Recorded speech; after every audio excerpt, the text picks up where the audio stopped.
ছোট্ট একটা রিকোয়েস্ট করব আপনাদের একটা, যারা নতুন যদি হয়ে থাকেন তাহলে সাবস্ক্রাইব করে দেবেন আর অবশ্যই একটা শেয়ার করে দিবেন। আমি আপনাদেরকে নিয়ে যাই সেই নিচের দিকে। হ্যাঁ, আমি আপনাদেরকে নিচে অংশটা দেখাচ্ছি, দেখতেই পাচ্ছেন আপনারা।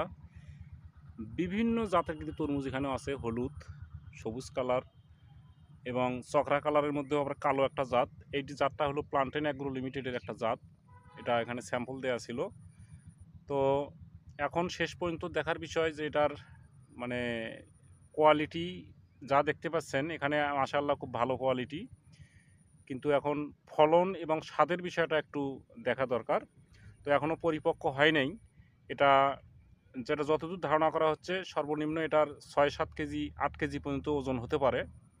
তো যার কারণে এটা শেষ পর্যন্ত